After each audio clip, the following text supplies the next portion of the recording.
브라질에서 나비 한 마리가 날개짓을 하면 미국 도심 한복판에 태풍이 일어난다. 나비 효과를 설명하는 표현입니다. 나비 효과가 뭐냐면 아주 작고 사소한 차이가 예상치 못한 큰 결과를 불러일으킨다라는 말입니다. 나비 효과는 원래는 중립적인 의미입니다. 좋은 쪽으로도 쓸 수 있고 나쁜 쪽으로도 사용할 수가 있습니다. 근데 요즘에는 부정적인 뜻으로 많이 사용하는 것 같아요. 작은 실수가 엄청난 큰 문제를 일으켰을 때 나비 효과가 나타났다라고 이렇게 얘기를 합니다. 지난 1월 달에 있었던 일입니다. 저녁에 갑자기 김치 부침개가 먹고 싶어졌어요. 그래서 저녁 식사를 한 후였는데 한 8시, 9시쯤 됐던 것 같아요. 급하게 부랴부랴 프라이팬에 기름을 두르고 양념을 해가지고 김치 부침개를 제가 해서 먹었습니다. 좀 급하게 해서 그런지 맛이 없더라고요. 맛이 없는데 사람이 또 오기 같은 게 있잖아요. 그래서 제가 한 거를 그냥 꾸역꾸역 다 먹었습니다. 그리고 그날 새벽에 밤새도록 구토를 했어요. 그러니까 체를 한 거죠. 그러니까 이렇게 체하고 이렇게 토한 게 한 거의 10년 만인 것 같아서 약간 아프면서도 뭐라고 해야 되죠? 이 낯선 설레임? 토는 이렇게 하는 거였지, 체하면 이렇지, 약간 그런 마음이 들더라고요. 아무튼 새벽 내내 밤새 구토를 하고 하니까 몸 상태가 엉망진창이었죠. 근데 하필이면 그 다음 날이 1박 2일로 교육자 전체 리트릿을 간 날이었습니다. 이틀 동안 가가지고 그냥 계속 시름시름 앓다가 왔어요. 밥도 제대로 못 먹고 계속 목사님 안색이 왜 그래요? 그럼 괜찮아요. 뭐 이러면서 이제 지냈던 거죠. 그리고 리트릿 복귀한 수요일 그날 저녁에는 수련회를 위한 기도회가 있었습니다. 근데 하필이면 제가 인도할 차례였어요. 그러니까 몸 상태가 안 좋아서 그런지 평소보다도 훨씬 더 빨리 더 심하게 목이 가더라고요. 그래서 처음에 기도회 좀 인도하고 찬양 부르고 말씀 좀 전할 때 벌써 목이 갔어요.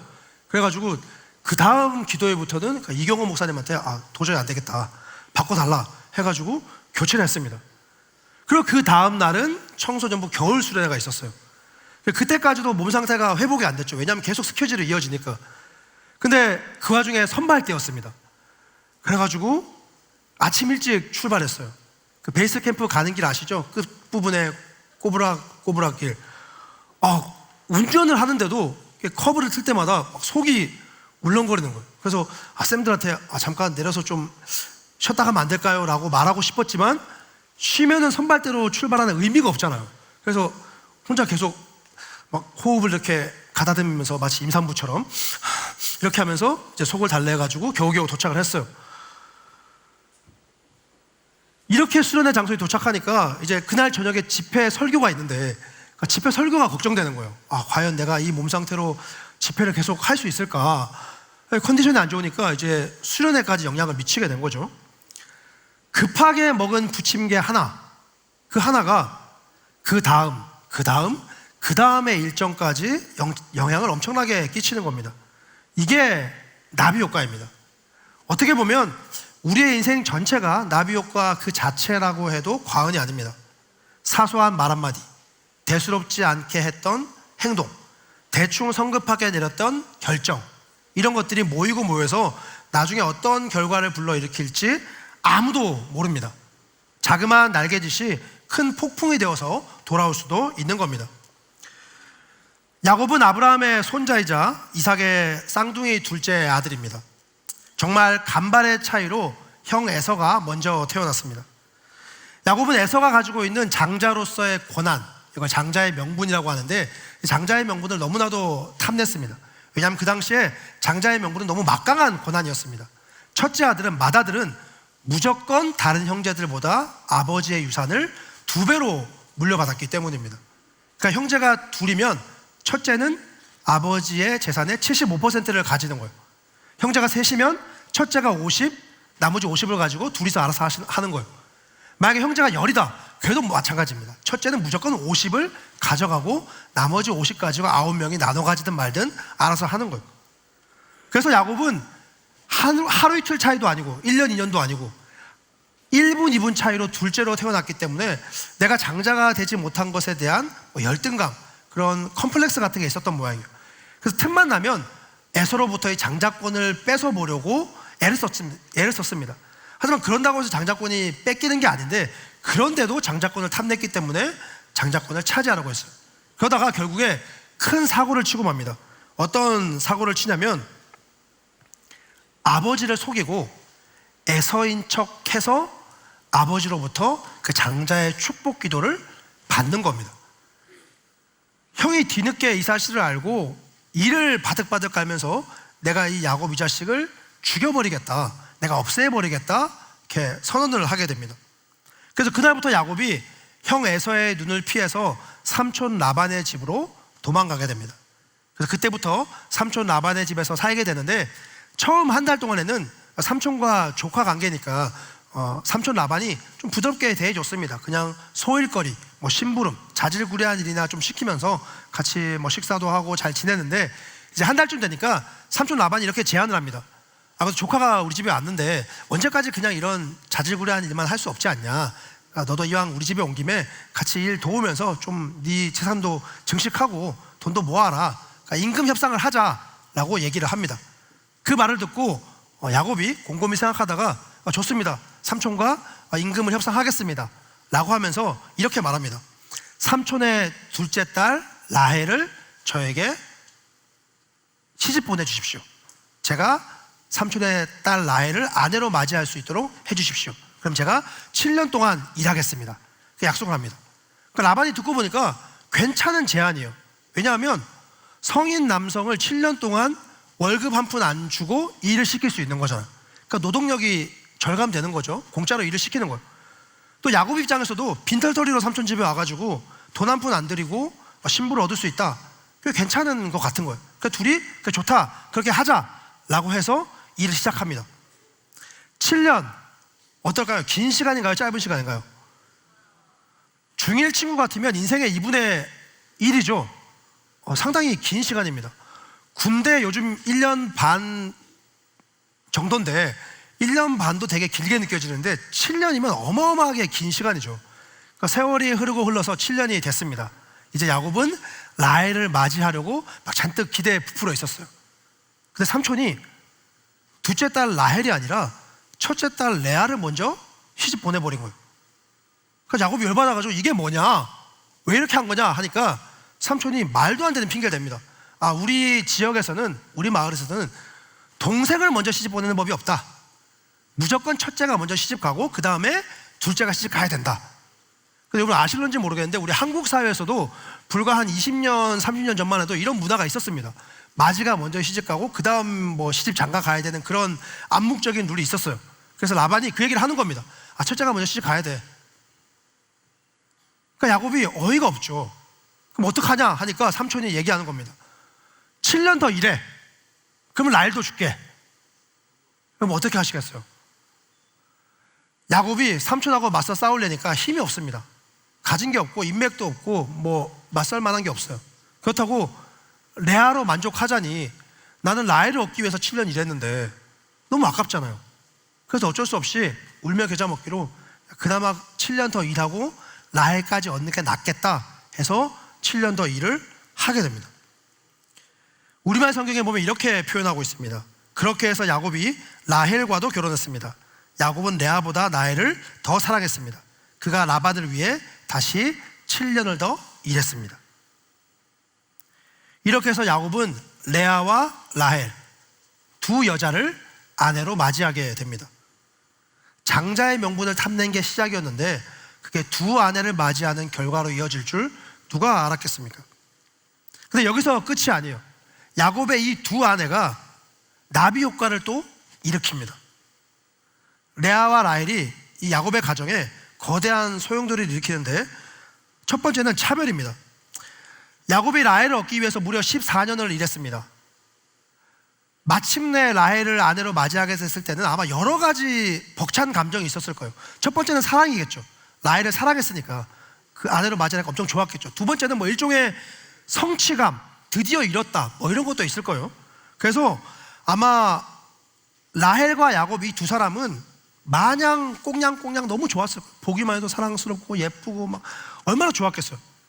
근데 그런 두 사람과 같이 살아야 되는 또 다른 한 사람, 레아의 마음은 어땠을까요? 레아의 결혼 생활은 비참하기 짝이 없었습니다. 레아는 집에서 투명인간이나 마찬가지였어요. 그 누구의 관심도 사랑도 받지를 못했습니다. 그냥 집안에 눈에 거슬리는 거추장스러운 걸림돌이 레아였습니다. 레아는 여자로서, 그리고 한편으로는 라헬의 언니로서 엄청난 그 슬픈 마음을 느꼈을 겁니다. 오죽했으면 성경에 이렇게 기록하고 있습니다. 하나님께서 레아가 사랑받지 못하는 걸 보셨다. 근데 여기서부터 상황이 역전되기를 시작합니다. 레아가 아들을 낳습니다. 레아가 아들을 연달아서 넷이나 낳습니다. 그 당시 사회 문화 속에서는 이 아들을 낳는 게 되게 중요했는데, 아들을 낳지 못하면 하나님 혹은 신에게 저주를 받은 사람이라고 여겼습니다. 저 집은 저주를 받아서 아들을 못 낳아라고 생각했어요. 근데 반대로 아들을 낳으면 저 집은 하나님께, 신께 축복을 받았다라고 여겼습니다. 그럼 아들을 많이 낳으면 낳을수록 축복받은 여자, 축복받은 아내가 되는 거고, 아들을 많이 낳은 그 아내를 둔 남편은 축복받은 가장이 되는 겁니다. 그러니까 이런 시대적인 상황 속에서 레아가 아들을 낳으면 낳을수록 야곱의 관심이, 야곱의 마음이 레아에게로 갈 수밖에 없는 거예요. 아들 낳네? 아들 낳네? 아들 낳네. 아들을 순풍순풍 낳은 레아의 모습은 이 야곱의 마음을 변화시키기에 충분했습니다. 레아는 오랜 시간 동안 남편과 동생 사이에서 외롭고 힘든 세월을 보냈습니다. 하지만 아들 낳으면서 그동안 남편에게 받지 못했던 사랑과 관심을 조금씩 받을 수 있게 됩니다. 레아가 아들을 낳을 때마다 야곱의 마음은 점점 더 레아 쪽으로 한 걸음씩 기울어 가는 거죠. 그래서 이제 레아는 더 이상 투명의 인간이 아닙니다. 라헬과 결혼하는 조건으로 딸려온 미끼 상품이 아니에요. 레아는 엄연한 야곱의 본처, 안방마님이 된 겁니다. 이미 지나간 세월을 보상받을 수는 없겠지만 그래도 그 상태로 평생 사는 것보다는 훨씬 나은 형편이 된 겁니다. 이제 고생 끝, 행복 시작인 거죠. 레아가 이렇게 남편의 사랑을 획득하자 이제는 라헬의 발에 불등이 떨어졌습니다. 언니가 아들을 낳는 바람에 라헬은 그동안 독차지하고 있었던 남편의 사랑을 빼앗기고 맙니다. 사랑을 빼앗기는 건 사랑받지 못하는 것만큼 힘들고 어려운 일입니다. 레아가 남편의 사랑을 받기 위해서 몸부림을 쳤다면 라헬은 남편의 사랑을 잃지 않기 위해서, 되찾기 위해서 발버둥을 칩니다. 그래서 라헬이 이제 남편의 사랑을 되찾으려고 출산 경쟁에 뛰어듭니다. 그리고 보란듯이 아들을 얻습니다. 근데 아쉽게도 그 아들은 본인이 직접 낳은 아들이 아니었어요. 아마도 라헬은 불임 여성이었던 것 같습니다. 그래서 어떻게 아들을 얻냐면 여종을 통해서 아들을 얻어요. 당시의 관습에 따르면 여종이 주인의 아들을 낳으면 그 아들은 주인의 아들로 이렇게 호적에 등록이 되었습니다. 그래서 그 방식으로 라헬이 자기가 부리고 있던 여종을 남편에게 보내서 남편의 아들을 낳게 하는 거죠. 어쨌든 그렇게 낳은 아들도 아들은 아들인 겁니다. 라헬이 이런 방식으로 아들을 낳는 것을 보고 레아도 똑같은 방식으로 여종을 통해서 아들을 낳습니다. 그리고 얼마 지나지 않아 레아는 또 자기가 직접 아들을 낳습니다. 이렇게 해서 레아는 총 8명의 아들을 낳습니다. 그러는 동안에 라헬이 낳은 아들은 여종을 통해서 낳은 아들 둘밖에 없는 겁니다. 아직까지도 라헬이 직접 낳은 아들이 하나도 없었습니다. 그러니까 야곱의 마음은 이제 완전히 레아 쪽으로 기울어져 간 겁니다. 어느새 이제는 라헬이 처량한 신세가 되었습니다. 남편이랑 알콩달콩했던 시절 이제 다 옛말이 된 거죠. 얼마나 속이 타들어갔을까요? 또 아들을 낳지 못했으니까 얼마나 소박을 당했을까요? 견디다 못한 라헬이 하나님께 간절하게 기도합니다. 하나님, 나도 아들을 낳게 해주십시오. 하나님, 나도 아들 낳고 싶습니다. 감사하게도 하나님이 라헬의 기도를 들어주십니다. 라헬도 드디어 아들을 낳게 되는데 그 아들이 바로 요셉입니다. 우리 창세기 오늘 말씀 다시 한번 읽어보도록 하겠습니다. 30장 22절부터 24절 말씀 같이 읽겠습니다. 하나님이 라헬을 생각하신지라 하나님이 그의 소원을 들으시고 그의 태를 여셨으므로 그가 임신하여 아들을 낳고 이르되 하나님이 내 부끄러움을 씻으셨다 하고 그 이름을 요셉이라 하니. 라헬이 요셉을 낳을 때부터 라헬, 제가 똑바로 이름이 계속 나오니까 좀 헷갈리네요. 라헬이 요셉을 낳을 때부터 야곱은 레아가 낳은 많은 아들들, 이 8아들보다 라헬이 낳은 요셉을 더 아끼고 사랑했습니다. 야곱 눈에는 이제 요셉밖에 안 보이는 거예요. 야곱이 어찌나 요셉을 애지중지했든지 그게 다 티가 납니다. 아니, 티가 나는 정도가 아니라 일부러 티를 냅니다. 지난번에 박호진 목사님 설교하실 때 들었죠? 야곱이 요셉에게 뭘 입히죠? 채색 옷을 입힙니다. 요셉에게만 좋은 옷을 입히는 거예요. 요셉은 노년에 얻은 아들이므로 이스라엘이 여러 아들들보다 그를 더 사랑하므로 그를 위하여 채색 옷을 지었더니 그의 형들이 아버지가 형들보다 그를 더 사랑함을 보고, 야곱의 다른 아들들이 아버지가 요셉만 아끼고 사랑하는 걸 봅니다. 보는 거예요. 그래서 그때부터 그 마음속에 시기 질투가 싹트기 시작합니다.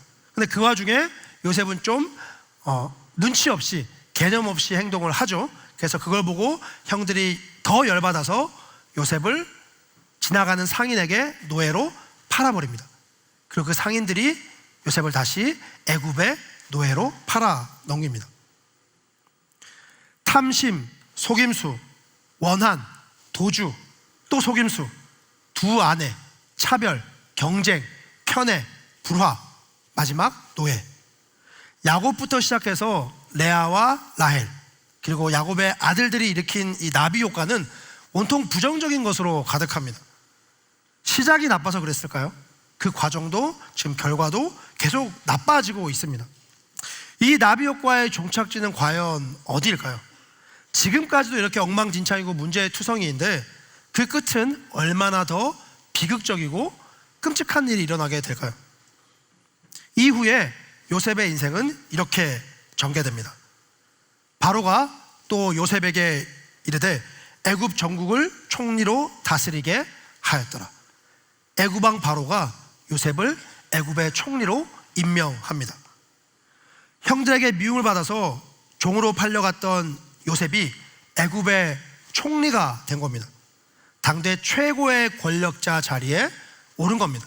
이제 요셉 말 한마디면 아무든지 누구든지 죽일 수도 있고 살릴 수도 있는 겁니다. 그런 막강한 권한을 가지게 됐습니다. 근데 요셉이 이 권한으로 어떤 일을 하냐면 고향에 있는 아버지와 자기 형제들을 애굽으로 모셔옵니다. 왜냐하면 그때 그 일대에 엄청나게 극심한 가뭄이 들어서 식량을 구할 수가 없었는데 요셉이 자신의 그 권한을 가지고 가족들을 애굽으로 데리고 와서 살린 겁니다.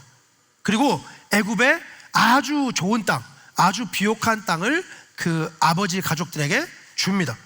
그래서 요셉의 본가 식구들이 애굽에 와서 정착하면서 나날이 번성하게 됩니다. 그래서 어떻게 되느냐, 야곱 일가, 이스라엘 일가에서 이스라엘 민족으로, 이스라엘 지파로 발전하게 됩니다. 출애굽기 1장 1절부터 7절 말씀인데요, 우리 같이 한번 읽어보도록 하겠습니다. 시작. 야곱과 함께 각각 자기 가족을 데리고 애굽에 이른 이스라엘 아들들의 이름은 이러하니 모두 70이요 요셉은 애굽에 있었더라. 이스라엘 자손은 생육하고 불어나 번성하고 매우 강하여 온 땅에 가득하게 되었더라. 처음에 올 때 몇 명이었죠? 70명입니다. 근데 우리가 70명을 가지고 온 땅에 가득했다라고 표현하진 않잖아요. 그 이후로 그 70명이 계속 번성한 겁니다. 아들을 많이 낳고 아들을 많이 낳고 아들을 많이 낳아서 70명이 온 땅에 가득할 정도로 많아진 겁니다. 만약에 요셉이 아니었다면 야곱 일가는 그 가뭄 속에서 살아남을 수 없었을 겁니다. 그러면 이스라엘은 민족으로 번성하기는커녕 그 계보조차도 이어가지를 못했을 겁니다. 요셉은 이스라엘이 이 가족 단위에서 민족 단위로 발전하는데 결정적인 역할을 한 사람입니다. 그럼 이렇게 중요한 인물을 낳은 사람이 누구일까요? 라헬입니다. 라헬. 바꿔 말하면 라헬은 요셉을 낳음으로써 이스라엘 민족의 번성과 생성에 크게 기여했다라고 할 수 있습니다. 왜냐하면 라헬이 요셉을 낳지 않았으면 이런 일도 없었을 거니까요. 그러면 레아는 어떨까요? 레아는 어떤 기여를 했을까요? 레아가 낳은 8아들 중에 유다가 있습니다. 유다. 아마 여러분들 유다지파라는 말 들어본 적 있으시죠? 유다지파. 뭔진 몰라도 아무튼 유다지파라는 말을 들어본 적 있을 겁니다. 여러분들이 유다지파를 기억하는 이유가 뭐냐면 유다지파에서 예수님이 태어나셨기 때문입니다. 그러니까 레아는 구원자 예수님의 조상되는 유다를 낳은 겁니다. 이 정도면 엄청나게 큰 기여를 했다고 할 수 있겠죠. 하나님께서는 레아와 라헬에게 크고 놀라운 자비를 베풀어 주셨습니다. 두 사람 모두 원대한 이 구원 사역에 한 조각 한 조각으로 사용하신 겁니다. 하나님께서 레아와 라헬에게 베풀어 주신 이 자비의 효과는 두 사람이 일으켰던 나비 효과를 덮고도 남았습니다. 하나님의 자비 효과는 사람의 나비 효과를 초월합니다. 제가 이렇게 JIM 청소년부에서 여러분을 만나기까지도 나비 효과에 또 자비 효과를 더하시는 하나님의 은혜가 있었습니다. 2020년 벌써 6년 전이죠. 그때 코로나에 걸리면 대역죄인 취급받던 시절이었습니다. 불과 6년 전인데 그때만 해도 코로나에 걸렸다 하면 거의 사회적으로 매장되는 그런 시기였습니다. 근데 하필이면 제가 2020년 9월, 10월 이때쯤 사역지를 옮기려고 하던 그 시기에 코로나에 걸리게 됩니다. 그래서 꼬박 2주일 동안 입원해 있고 또 그 다음 2주 동안 밀접촉자 상태로 이제 격리를 하게 돼 있었는데 또 하필이면 그때에 입원해 있고 격리돼 있을 때 제가 지원했던 교회에서 면접을 보라고 연락이 왔습니다. 전화를 받으니까 무슨 교회 심중선 목사님이시죠? 네 맞습니다. 잘 지내시나요? 네 하다가 이제 이번 주 토요일에 면접 가능하신가요? 혹시 다음 주 토요일은 안 된가요? 왜 그러시죠? 제가 지금 병원에 그때 제가 저희 가족이 네이버 실검에도 올랐었거든요. 인천 계양구 부목사 가족 코로나 감염 이래가지고 그분이 딱 알더라고요. 혹시 그 A 목사님? 네 맞습니다. 그러니까 네 건강하시기 바랍니다 이러고 끊었어요. 그렇게 한 4-5군데 교회에서 연락이 왔습니다. 면접 보러 오시죠? 입원해 있는데요. 네 건강하세요. 그때부터 이렇게 많이 건강해진 것 같아요. 건강하다는 축복을 많이 받아가지고. 그래서 이제 더 이상 면접 보러 갈 데가 없었는데 유일하게 딱 한 군데 면접 보러 와도 된다고 한 데가 있었어요. 근데 거기 어디냐면 대구였습니다. 근데 제가 인천에서 살고 있었는데 인천에서 대구로 옮기는 게 쉬운 일은 아니었어요. 왜냐하면 저는 인천에서 결혼했고요. 인천에서 애 낳고 인천에서 거의 10년 넘게 살고 있었거든요. 그러니까 대구로 떠난다는 게 되게 뭔가 큰 결단을 하고 내려오는 그런 상황이라 쉽지 않았습니다. 근데 어쩔 수가 없었죠. 왜냐하면 사역지가 없으니까 사역을 하려면은 대구로 가야 되는 거예요. 그래서 면접 보고 그 교회에 부임을 합니다. 그러니까 이사를 다 했죠. 그러니까 이사라고 이삿짐을 풀기도 전에 담임 목사님으로부터 아주 충격적인 소식을 듣게 됩니다. 여러분들 부임한 걸 축하하고 환영합니다. 저는 이제 곧 사임합니다. 담임 목사님이 사임을 한다는 거예요. 내가 부임을 했는데 그때부터 걱정이 밀려오는 거죠. 그래서 나는 어떡하는 거지? 그러니까 담임 목사님 바뀌면 혹시 또 나가야 되나? 담임 목사님 없는 상태에서 난 사역을 어떻게 펼쳐나가지? 이런저런 고민을 하고 있는데 다행히도 그 1년 안에 새로운 담임 목사님이 부임을 하셨습니다. 근데 그 담임 목사님이 동신교회 출신 목사님이셨어요. 그래서 그 목사님하고 2년 정도 같이 사역을 했는데 그 목사님이 저한테 이렇게 얘기하는 거예요. 제가 동신교회 사역해보니까 너무 좋았습니다. 신 목사님도 나중에 꼭 기회가 되면은 동신교회 가서 한번 사역해보면 좋겠습니다 라고 말씀하시는 거예요. 그러니까 제가 또 그 말에 또 순종을 잘하거든요. 그러니까 순종해가지고 그해 연말에 동신교회에 지원을 해서 부임을 하게 된 거죠. 그러니까 동신교회 부임해서 2년 동안 교구 사역 열심히 재밌게 잘 하고 있었습니다.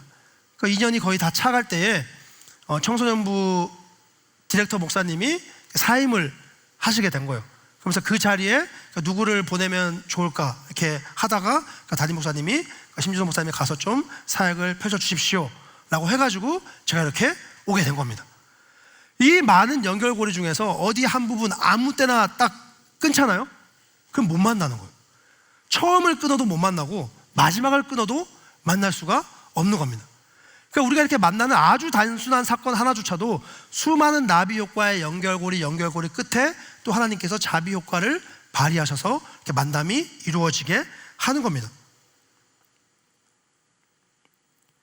근데 여기서 이런 의문이 들죠. 목사님, 그러면 어디까지가 나비 효과고 어디까지가 자비 효과입니까? 어디서부터 자비 효과로 봐야 되는 겁니까? 라고 물을 수 있습니다. 근데 이걸 구분하는 건 쉬운 일이 아니에요. 왜냐하면 우리의 인생이라고 하는 게 워낙 복잡하게 얽히고 설켜 있는 데다가 하나님의 일하심도 그렇게 단조롭지 않기 때문이에요. 자, 여기까지는 나비 효과니까 끝, 이제부터 내가 시작할게 하시는 게 아닙니다. 그래서 나비 효과와 자비 효과를 구분하는 건 결코 쉽지 않은 일입니다. 근데 한 가지 분명한 건 뭐냐면 하나님은 너무나도 흥미진진하게 역사하신다는 거예요. 하나님은 나비 효과를 없애버리지 않으십니다. 나비 효과에다가 자비 효과를 기막히게 버무리십니다. 그래서 하나님의 일하심은 예측 불허입니다. 상상 초월이에요. 이게 하나님의 위대하심이자, 이런 표현이 조금 외람될 수 있지만, 하나님의 매력 포인트라고 할 수 있어요. 저는 하나님의 이런 일하심에 상당한 매력을 느낍니다. 하나님 좀 약간 좀 뭐랄까요, 나한테 플러팅을 하는 그런 느낌? 그런 일하시는 볼 때마다 하나님 정말 대단하다, 내가 이래서 하나님 못 끊지, 뭐 이런 마음이 드는 거죠. 남편의 사랑을 놓고 시작된 레아와 라헬의 출산 경쟁, 한편의 막장 드라마 같습니다. 남편의 사랑을 받지 못했던 레아는 아들을 낳으면서 남편의 사랑을 얻게 됩니다. 반대로 남편의 열렬한 사랑을 받으면서 시작됐던 라헬은 아들을 낳지 못하는 바람에 남편으로부터 점점 더 멀어지게 됩니다. 그러다가 요셉을 낳으면서 다시 남편의 사랑을 되찾게 됩니다. 결과적으로는 레아와 라헬 두 사람 모두 기도 응답을 받은 겁니다. 왜냐하면 하나님께서 레아의 아픔과 슬픔도 헤아려 주셨고 라헬의 괴로움도 생각해 주셨기 때문입니다. 창세기 30장 17절 또 22절 말씀을 우리 연이어서 같이 한번 읽어보도록 하겠습니다. 하나님이 레아의 소원을 들으셨으므로 하나님이 라헬을 생각하신지라 하나님이 그의 소원을 들으시고, 하나님은 레아의 소원도 들어주셨습니다. 그리고 하나님은 라헬의 소원도 들어주셨습니다. 왜냐하면 하나님은 두 사람을 생각해 주셨기 때문입니다. 두 사람은 경쟁으로 출산을 시작했지만 하나님께서는 그 경쟁을 통해서 이스라엘을 민족으로 만드셨습니다. 요셉을 총리로 세우셨습니다. 유다 지파를 생존하게 하셨습니다. 그리고 그 가운데 구원자 예수 그리스도를 보내주셨습니다. 하나님께서는 나비 효과로 발생한 가정 불화마저도 자비롭게 사용하는 분이십니다. 이게 얼마나 놀랍고 감격스러운 일인지 모릅니다. 하나님이 어떤 분이신가요? 천지를 창조하시고 이 세상 모든 걸 다스리는 분이십니다. 그런 하나님께서 고작 집안 문제를 생각해 주십니다. 고작 집안 문제에 관심을 가져주시는 거예요. 너무 사소하고 너무 일상적인 그런 일을 관심받고 해결해 주시는 겁니다. 얼마나 감사한 일입니까? 레아와 라헬의 인생 가운데 자비 효과를 일으켜주신 하나님께서는 우리에게도 동일한 은혜를 베풀어 주십니다. 하나님은 우리에게 관심을 가져주십니다. 우리의 기도에 귀를 기울여 주십니다. 우리의 아픔, 상처, 불안감, 또 여러 가지 크고 작은 문제들 하나님은 돌보아 주십니다. 하나님은 우리 인생을 생각해 주는 분이십니다. 그리고 여기서 끝이 아닙니다. 우리를 생각해 주신 하나님께서 나 자신조차도 그리지 못했던 인생의 큰 그림, 그 그림을 하나님이 그려나가고 계십니다. 그것도 내가 저질렀던 나비 효과를 사용하셔서. 하나님은 우리의 거친 날개짓에 은혜의 바람을 불어넣으십니다. 우리가 일으킨 나비 효과에 자비 효과를 내려주십니다. 이 사실을 기억하면서 때로는 우리의 인생의 발걸음이 조금 느린 듯해도, 조금 더딘 듯해도 하나님을 믿고 기다려 보시길 바랍니다. 때로는 당장 앞에 놓여진 많은 문제들 때문에, 고민거리들 때문에 앞이 보이지 않더라도 나에게만 왜 이런 일들이 일어나는 건지, 왜 나만 이런 상황이 펼쳐지는 건지 이해되지 않더라도 하나님을 신뢰하면서 나아가고 살아내시길 바랍니다. 하나님은 결코 우리의 기도를 잊지 않으십니다. 하나님은 우리를 생각해 주십니다. 하루하루 하나님을 의지하면서 하나님의 도움을 구하고 하나님의 인도를 받으면서 우리 인생의 조각조각들, 단편들을 하나씩 채워 나가시길 바랍니다. 여러분의 삶 가운데 나비 효과를 뛰어넘는 하나님의 자비 효과가 충만하게 임하길 간절히 소망하고 축복합니다.